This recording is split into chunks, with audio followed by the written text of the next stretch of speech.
नमस्कार, मैं हूं मृत्युंजय कुमार झा। शाम के 5:30 बज चुके हैं और अगले आधे घंटे तक आपके सवालों का सबसे बड़ा मंच तैयार है। अगर आपने कमोडिटी में ट्रेड किया है या फिर नया ट्रेड करना चाहते हैं, जानना चाहते हैं कि आपके लिए कहां पर कमाई के मौके हैं, तो आप सवाल पूछिए। नंबर आप नोट कर लें 02223001634। इसके अलावा आप 02223001635 पर भी अपना सवाल पूछ सकते हैं।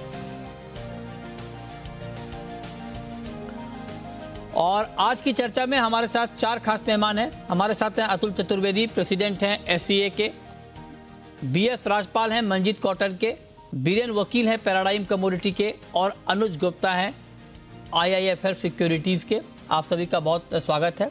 और आज हम चर्चा की शुरुआत करने जा रहे हैं पाम तेल की खबर के साथ, क्योंकि पाम तेल में एक बड़ी गिरावट आई है और एक झटके में मलेशिया के वायदा बाजार में पाम तेल का भाव 10% तक टूट चुका है और इसके साथ ही 9 महीने में सबसे सस्ता हो गया है पाम तेल।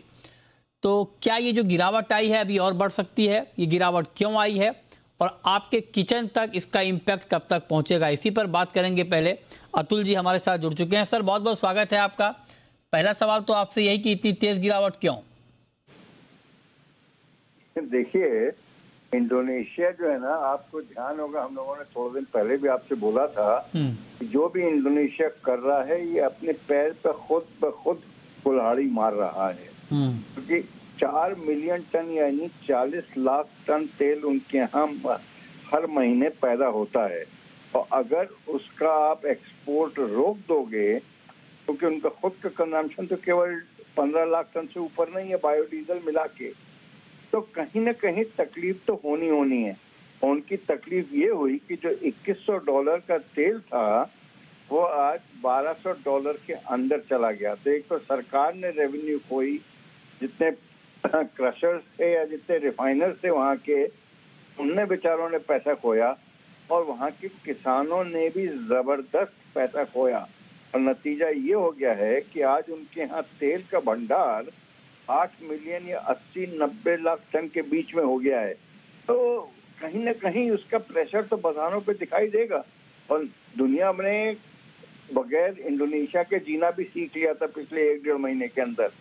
तो कहीं ना कहीं तकलीफ उनके पास ही आनी थी।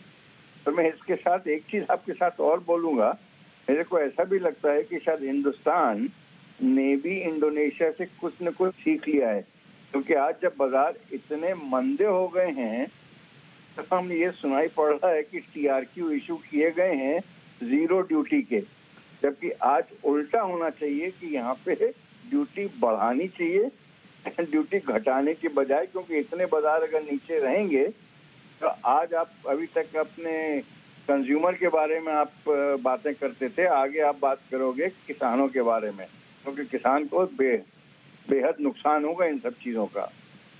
ये तो राइटिंग ऑन द वॉल थी ऑलरेडी। हाँ, बिल्कुल ठीक बात है सर। अच्छा, ये बड़ा ठीक है। मतलब मुझे लगता है कि कभी कभी इस तरह से डिसीजन होने चाहिए ताकि जो बाकी के देश हैं वो खुद के मतलब डिपेंडेंट ना रहें बहुत ज़्यादा। और आपने खुद कहा कि इंडोनेशिया के बैन के बाद दुनिया ने इंडोनेशिया के पाम के बगैर जीना सीख लिया है। चूँकि हम एक बहुत लार्जेस्ट इंपोर्टर हैं, लिहाजा हमारे लिए तो एक और बड़ी सीख है।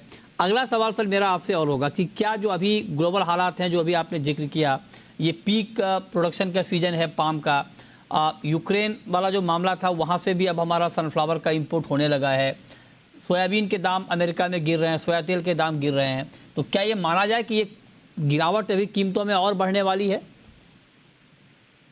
देखिए, मैंने एक दिन और भी आपसे बोला था, जब बाजार चढ़ते हैं तो जितना उनको चढ़ना चाहिए उससे ज्यादा चढ़ जाते हैं, और जब गिरते हैं तो जितना गिरना चाहिए उससे ज्यादा गिर जाते हैं। तो ये अब थोड़ा बहुत ऐसा जरूर लगने लगा है कि ये जो गिरावट बाजारों में आई है ये कुछ जरूरत से ज्यादा हो गई है, और थोड़ा जो लोगों का कॉन्फिडेंस शेक हुआ है। और फिर सेकेंडली वो US में फेड ने भी जो पैसा वैसा खींचना चालू किया और इंटरेस्ट रेट्स को टाइटन किया है, इन सब का असर बाजारों पे दिखाई दे रहा है। तो मैं समझता हूँ कि ये हो सकता है कि थोड़ा बहुत बाजार एक बार और दब भी जाए, बट बहुत ज्यादा दब जाए इस लेवल से वो थोड़े मुझे को शुभा है उसमें। वाला टारगेट आप दीजिए ना तेल के ऊपर। आप देखिए कि जेपी मॉर्गन ने कह दिया कि $360 चला जाएगा क्रूड। तो मतलब इस तरह का जब उसने बोला था ना, हाँ। उसका उल्टा हुआ था। ठीक बात। मेरा मानना ये है कि आज जो समझ लीजिए $1200 के आसपास पाम हो गया है, इसमें $150 और जाने की थोड़ी गुंजाइश है शॉर्ट टर्म में। हाँ। तो कहीं न कहीं हिंदुस्तान में भी देखिए फेस्टिवल सीजन अपने सर पे है, आने वाले दिनों में थोड़ा बहुत हिंदुस्तान में डिमांड भी थोड़ी सुधरेगी और नीचे के भाव जब हो जाते हैं तो वापस डिमांड आती है। जो ऊंचे भाव पे डिमांड कॉन्ट्रैक्शन हुआ था, वो डिमांड वापस थोड़ी बहुत आनी चाहिए, ऐसा मेरा मानना है। तो आपको लगता है कि डिमांड अब आगे बढ़ेगी? एक सवाल सर मेरा आपसे और, कि दाम कम हुए हैं और रिटेल में भी दाम कम हुए हैं, कई तेल कंपनियों ने एमआरपी में कमी की है, लेकिन एक बात बहुत सारे दर्शक बार बार पूछते हैं कि ये रिफ्लेक्शन होने में थोड़ा लेट लगता है सर। मतलब जो दाम घटते हैं और जो कंज्यूमर तक पहुंचता है, जितना वक्त लगना चाहिए उससे ज़्यादा वक्त लग जाता है कई बार, कि पुरानी एमआरपी वाला तेल बहुत लंबे वक्त तक बिकता रहता है। क्योंकि आप तो इंडस्ट्री के साथ जुड़े हुए हैं, आप अपना अनुभव बताएं सर कि ये ठीक है क्या? मतलब अगर थोक में दाम गिर रहे हैं तो रिटेल में किचन तक मतलब इसकी राहत पहुंचने में कितना वक्त लगना चाहिए? देखिए, आप ये मान के चलिए जो सप्लाई चेन होती है ना, ये कंज्यूमर पैक्स की, ये 1 महीने की सप्लाई चेन होती है। अब आज किसी रिटेलर के पास पुराना एमआरपी का माल रखा हुआ है तो वो तो अपना नुकसान कम करना ही चाहेगा। उसके हाथ में तो नहीं है, क्योंकि कंपनी ने तो उसको तेल बेचारे को दे दिया है। और जो नया तेल आएगा वो तो लोअर एमआरपी का आएगा। तो हम लोगों का जो एक्सपीरियंस कहता है 10-12 दिन तो मिनिमम लगते हैं सामने रिफ्लेक्ट होने में। जहां तक होलसेल का सवाल है, वहां तो इमीडिएट रिएक्शन हो जाता है। तो मैं समझता हूं कि इसका रिएक्शन अगर कोई चाहे भी कि इसको रोक ले तो नहीं रोक सकता। बाजार को दबेंगे, एमआरपी भी घटेगा, कोई नहीं रोक सकता। कोई चाहे तो भी शायद नहीं रोक पाएगा। आपसे कि अब तो तेल के दाम, महंगाई तेल की कुल मिलाकर कम हो गई है, तो अब आपकी नई डिमांड सरकार से क्या है? मतलब इंपोर्ट ड्यूटी को लेकर मेरा सवाल है, और तेलों के वायदा कारोबार को शुरू करने को लेकर। नहीं, आपकी दोनों चीज का मैं जवाब दूंगा। एक तो जो गवर्नमेंट ने जो अभी टीआरक्यू इशू किए हैं ना, उसने इतना ज्यादा कंफ्यूजन बाजारों में पैदा कर दिया है। कोई कंपनी जिसका की रिक्वायरमेंट मान लीजिए साल का 10 लाख टन था किसी पर्टिकुलर तेल का, तो उसको मुश्किल से 2 लाख टन मिल रहा है। और किसी को जो खुद को यूज ही नहीं करता था सोयाबीन ऑयल, उसको भी 50-60 हजार टन मिल रहा है। तो ये बहुत ज्यादा कंफ्यूजन अभी टीआरक्यू ने पैदा किए हैं। और इसके मुतल्लक मैं समझता हूँ कहीं ऐसा ना हो कि थोड़ी सप्लाई चेन भी डिस्टर्ब हो जाए हिंदुस्तान की। तो ये तो हम लोग गवर्नमेंट से बोलेंगे कि आप इसको जरा रीथिंक करिए और थोड़ा रैशनल लेवल पे इसको लेके जाइए। और आज की तारीख में ड्यूटी घटाने का तो कोई औचित्य नहीं है, कोई अक्लमंदी भी मेरे को नहीं समझ में आती है कि जब बाजार वैसे ही टूट रहा है तो हिंदुस्तान को तो उल्टा ड्यूटी बढ़ानी चाहिए। तो हम लोग तो ये समझाएंगे कि आप अगर ड्यूटी की तरफ दोबारा नजर डालिए, क्योंकि आज आप ड्यूटी बढ़ाएंगे ना तो आपके हिंदुस्तान के कंज्यूमर को कोई नया पैसा नहीं खर्चा बढ़ेगा उसका, क्योंकि बाजार बाहर के इतने ज्यादा प्रेशर में। तो जहां तक आपने पूछा उसके बारे में एनसीडीएक्स या फ्यूचर्स एक्सचेंज के बारे में, तो इसमें हम लोगों का कहना तो बड़ा क्लियर है कि फ्यूचर एक्सचेंज तो होना ही चाहिए, वरना आज की तारीख में जो इंडियन प्लेयर्स हैं उनके पास हेजिंग का कोई मैकेनिज्म ही नहीं रह गया है। जहां तक उसका एक्सचेंज का सवाल है, आप ये जरूर देख सकते हैं कि उसमें कार्टेलाइजेशन ना हो या उसके टर्म्स इनको उस पर थोड़ी मॉनिटरिंग हो। उन लोगों की सबकी सर्वेलेंस यूनिट्स भी होती हैं, तो कार्टेलाइजेशन ना हो, बट अपने को हिंदुस्तान को वो तो चाहिए ना कि मालूम पड़े क्या बाजार हो रहे हैं। तो आज की तारीख को हेजिंग मैकेनिज्म ही नहीं है। वो आज की बैंक्स भी सब इंसिस्ट करते हैं कि आप हेज करिए, आप करेंसी भी ओपन रखें, तो बैंक वाले ऑब्जेक्शन लेते हैं। तो जब करेंसी आप हेज करते हैं, देयर इज नो रीजन कि आपको कमोडिटी क्यों ना हेज करने की अपॉर्चुनिटी रहे। मैं समझता हूँ ये वापस आना चाहिए। और अब तो बाजार वैसे भी नीचे हो गए, तो अब तो आप अभी तक तो आप कंज्यूमर के लिए चिल्लाते रहे, तो अब आपको किसान के लिए चिल्लाना पड़ेगा। हाँ ठीक बात। नहीं मतलब सर वो अलग अलग फेज होता है। जब दाम बहुत बढ़ गए थे तेलों के तो बड़ा बहुत गर्माहट होती थी बातचीत में, और मैं भी बड़ा एग्रेसिव होकर बोलता था कि दाम जल्दी कम हो जाए। तो अभी दाम कम हो गए, थोड़ा अभी कूल हैं हम लोग, आप भी कूल हैं, हम भी कूल हैं। हाँ अगर दाम ज़्यादा गिर जाएंगे, किसानों को नुकसान होगा, तो फिर तेवर थोड़े हम लोग मतलब वो डिमांड रखेंगे कि भाई किसानों के हित में बात होनी चाहिए। तेवर गर्म होने का। ठीक बात है सर। चलिए बहुत बहुत शुक्रिया अतुल जी आपका हमारे साथ जुड़ने के लिए, डिटेल में तेल के ऊपर बात करने के लिए। अब हम बात करने वाले हैं कॉटन की। और देखिए कि जब दाम गिरते हैं तो सारी कमोडिटी के दाम गिरने लगते हैं। तेल के दाम कम हुए, कॉटन के दाम भी कम हुए। 3 महीने में सबसे कम भाव है कॉटन का, और आप देखिए कि 41,000 के नीचे आ गया है MCX पर कॉटन का भाव।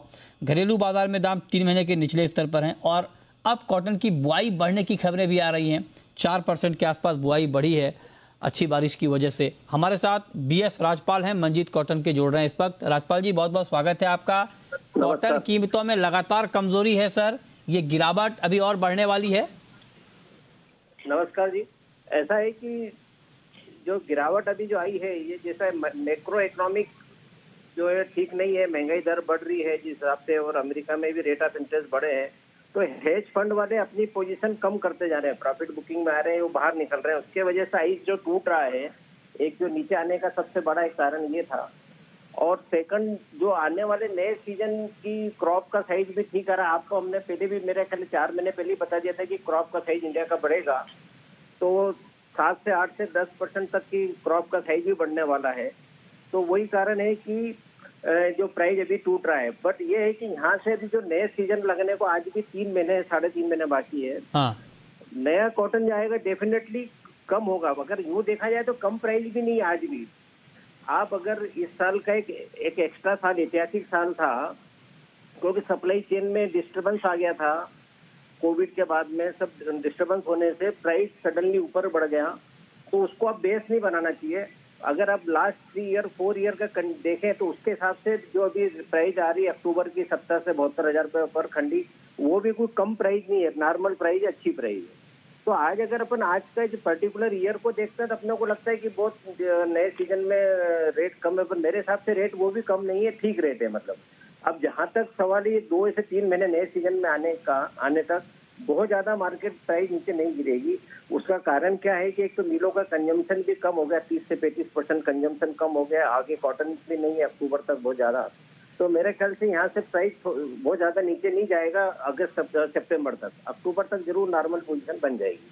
अच्छा ठीक है। अच्छा, एक कॉटन के एक्सपर्ट हमारे साथ और भी हैं, बीरेन वकील जी हैं, जो मार्केट पर बहुत गहरी पकड़ रखते हैं। बीरेन जी, आपका क्या व्यू है कॉटन के ऊपर? फिलहाल तो फॉरवर्ड कॉटन में तो काफी एग्रेसिव सेलिंग है। आज तो 17,000 के सौदे सुने गए। यार्न की जो ग्लट है ओवर सप्लाई और चाइना का स्लो डाउन है वो भी थोड़ा डीपर है, तो रकबा भी बढ़ रहा है। और अब मानसून एक्टिव हुआ, हमारे यहाँ बारिश का अच्छी हुई 2 दिन।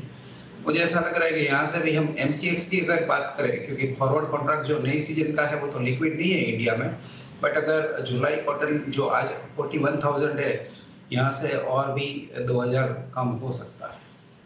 ठीक है, तो ये राय आपकी हो गई कॉटन पे। बहुत शुक्रिया राजपाल जी आपका जुड़ने के लिए और कॉटन पर अपना व्यू देने के लिए। 41,000 के नीचे इस वक्त MCX पर कॉटन में ट्रेड हो रहा है। अनुज जी, अब हम बात करते हैं गोल्ड की।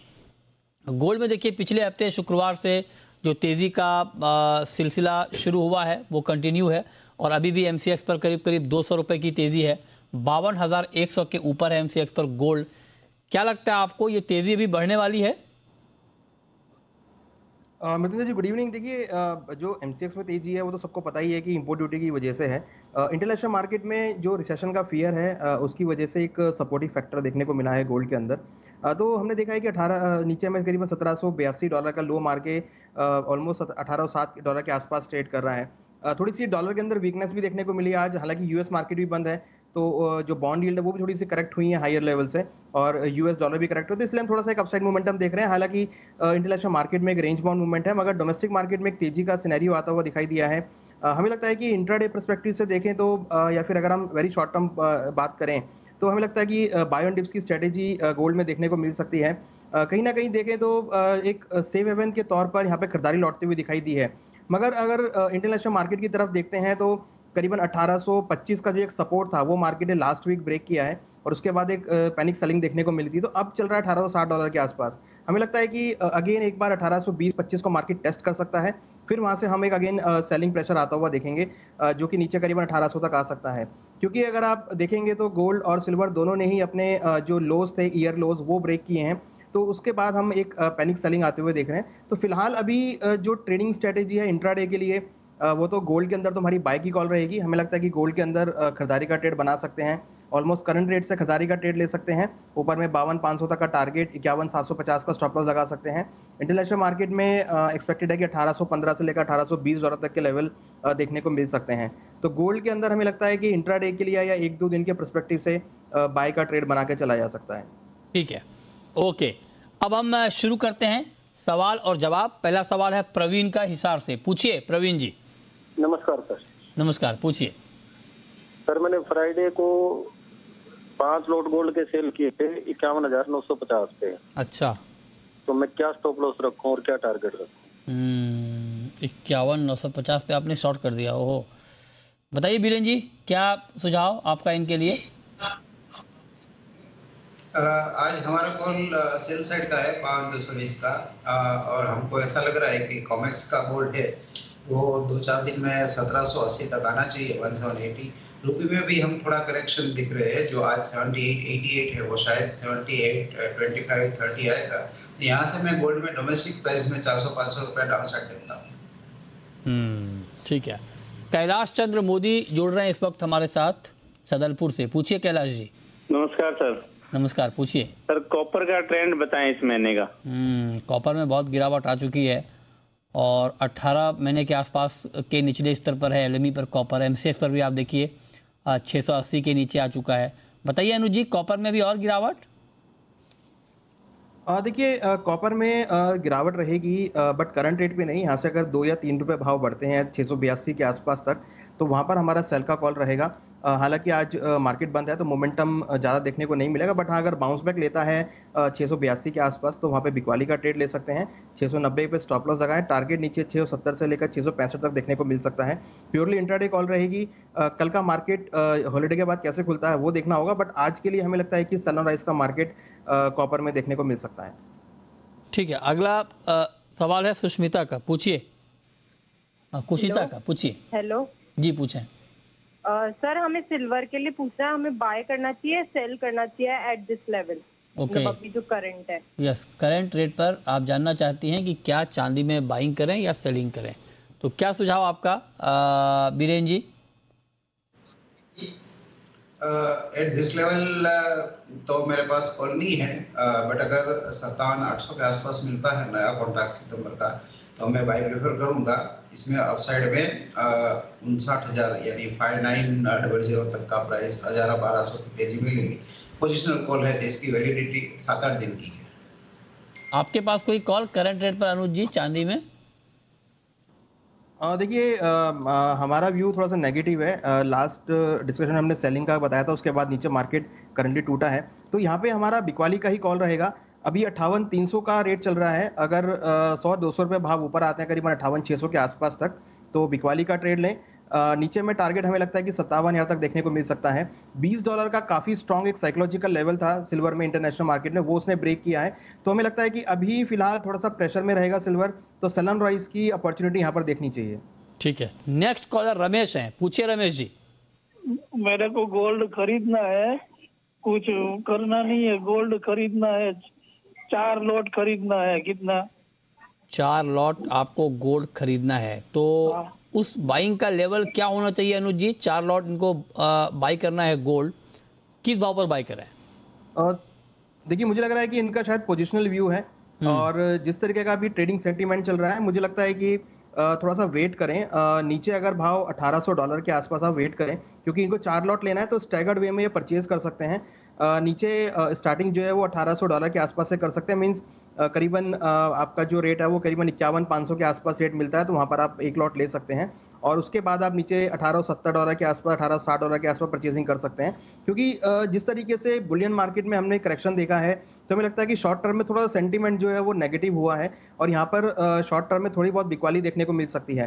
हालांकि हमारा मानना है कि अगस्त के महीने से हम दोबारा से एक फ्रेश खरीदारी आते हुए देखेंगे, क्योंकि आगे फेस्टिवल सीजन भी है और हो सकता है कि जुलाई के महीने में हम थोड़ी बहुत उठापटक और देखें। तो जुलाई के महीने में हमें लगता है कि गोल्ड और सिल्वर बॉटम आउट होते हुए दिखाई देंगे। तो यहाँ पर ये महीना है जहाँ पर हम खरीदारी का ट्रेड देख सकते हैं पोजिशनल तौर पर। ठीक है, तो ये राय हो गई आपकी पोजिशनल तौर पर गोल्ड के ऊपर। ठीक है, इस पर आप नज़र रखिए। अच्छा, क्रूड में बीरेन जी आपके हिसाब से क्या करना चाहिए? एक तो बड़ा चौंका दिया जेपी मॉर्गन ने क्या कि पता नहीं कहाँ तक, मतलब वो लेवल बोलने में भी लग रहा है कि पता नहीं क्या बोल रहा हूँ। $380 क्या है सर ये? मतलब इस पर कुछ कहना चाहेंगे आप, आपकी टिप्पणी? लास्ट ईयर गोल्डमैन सैक्स ने ऐसा कहा था कि 2022 में कॉपर 20,000 होगा और आज प्राइस नजर के सामने है। ये बाजार में सिर्फ माहौल बिकता है, यानी स्टोरी एंड मैथमेटिक्स। तो मेरी नज़र ये दोनों पे है। हालांकि ये जो वाइड फोरकास्ट आते हैं उसको मैं कभी फॉलो नहीं करता हूँ, मैं सिर्फ कैपिटल को फॉलो करता हूँ, यानी फंड फ्लो कहाँ जा रहा है। अभी तो फिलहाल तो मुझे फंड फ्लो नेगेटिव, यानी क्रूड में लोग सेल साइड दिख रहे हैं, बाय साइड नहीं दिख रहे। ठीक बात है। अच्छा, इस पर अनुज जी भी कुछ कहना चाह रहे हैं। जी अनुज जी। देखिए मृत्युंजय जी, क्रूड के लिए अब जो डेफिनेशन है वो चेंज हो चुकी है। जब क्रूड -$40 जा सकता है तो किसी भी रेट के लिए पॉसिबिलिटी ओपन रखनी चाहिए, क्योंकि जिस तरीके से हमने क्रूड के अंदर फ्लो देखा है -$40 से लेकर $140 प्लस में, तो किसी भी वे में जा सकता है। तो टारगेट तो उतना ना करें, बट हाँ मुझे लगता है कि उसको जरूर अपनी नज़र में जरूर रखें, क्योंकि कहीं ऐसा ना हो कि वो $380 भी चला जाए। क्योंकि जिस तरीके से -$40 गया था, तो अगर अनसर्टेनिटी बढ़ती जाएगी और जिस तरीके से इश्यूज अगर क्रिएट होते जाएंगे, सप्लाई बिल्कुल खत्म हो जाएगी, तो हो सकता है कि वो $350 भी चला जाए। ऐसी कोई बड़ी बात नहीं लगती है मेरे को। जेपी मॉर्गन ज्वाइन करने वाले हैं क्या अनुज जी आप मतलब आप? ऐसा नहीं है, क्योंकि जिस तरीके से देखिए जो -$40 कमोडिटी जा सकती है जीरो से नीचे, तो यू कैन इमेजिन कि कहाँ भी जा सकती है सर कमोडिटी। देखिए होने का तो कुछ भी हो सकता है। हाँ, मतलब ऐसा देखिए असंभव तो कुछ है नहीं ना के लिए। हाँ, असंभव तो नहीं है कुछ तो होने का, लेकिन मतलब नहीं, देखिए होने का कुछ भी हो सकता है, लेकिन -$40 क्रूड जाएगा ये किसी ने अनुमान दिया नहीं था। चला गया अलग बात है, लेकिन किसी ने आउटलुक में ये नहीं दिया था कि $40 माइनस में चला जाएगा क्रूड। किसी को पता भी नहीं था कि ये हो जाएगा। होने का तो दुनिया बंद हो जाएगी 2 साल तक, ये किसी ने नहीं सोचा था। कोरोना आएगा और दुनिया ठप हो जाएगी, किसी ने नहीं, लेकिन कोई ये अनुमान दे दे कि हाँ भाई ऐसा हो जाएगा, ठीक है। मतलब मैं ये खारिज नहीं कर रहा हूँ कि नहीं हो सकता, लेकिन अभी सुनने में थोड़ा अटपटा लग रहा है कि $380 बताइए। बिल्कुल, तो $380 हो जाएगा तो पैदल चलना भी मुश्किल होगा। कार तो मतलब चलना तो दूर, कार की तरफ देखना भी लगता है महंगा हो जाएगा। $380 जब क्रूड चला जाएगा। उन्होंने किस बेसिस पर 380 दिया है वो एक देखना इंपॉर्टेंट है। बट मेरा ये मानना है कि अगर कोई इसने व्यू दिया है तो उसको नजर में जरूर रखें कि नहीं उनका बेसिस तो ये है, मतलब क्या वो देख रहे हैं। उनका बेसिस तो ये है कि अगर 50 लाख बैरल अगर सप्लाई कम हो जाती है तो उस केस में जा सकता है भाव, और अगर 30 लाख बैरल कम होती है सप्लाई तो $190 तक जा सकता है। ठीक है, देखते हैं क्या होता है। चलिए नेक्स्ट कॉलर विकास हैं, पूछिए विकास जी। चना और ग्वार में राय पूछनी थी इसमें। ग्वार और चना बताइए बीरेन जी, क्या राय आपकी? चने में अब थोड़ी डिमांड रिकवरी आई है, फिजिकल में फ्यूचर्स इसके बांड है। गवार 5,000 के लेवल पे स्टेबल हो रहा है। बहुत शुक्रिया बीरेन जी आपका। अच्छा, फरहान एक जोड़ रहे हैं कॉलर, पूछिए फरहान। गुड इवनिंग सर जी। गुड इवनिंग, पूछिए सर जी। मेरा सवाल मेहनत बीरेन वकील सर से सवाल है ये मेरा सवाल ये है कि मेहनत नीचे नया बॉटम तोड़े चल रहा है, कहाँ जाएगा ये बॉटम? कुछ बनेगा नहीं बनेगा नीचे में सर? बताइए बीरेन जी, कहाँ जाएगा मेहनत? इसका फंडामेंटल थोड़ा कमजोर हुआ है। हाजिर लेके फ्यूचर बेचो तो ब्याज बदला मिलेगा, 15% का ब्याज मिलेगा। अगर तेजी का ही व्यापार करना है तो 995 पे बाई, 979 का स्टॉप लॉस और 1030 का टारगेट। ठीक है, बहुत शुक्रिया आप दोनों का जुड़ने के लिए, बताने के लिए कहां पर कमाई के मौके बनेंगे।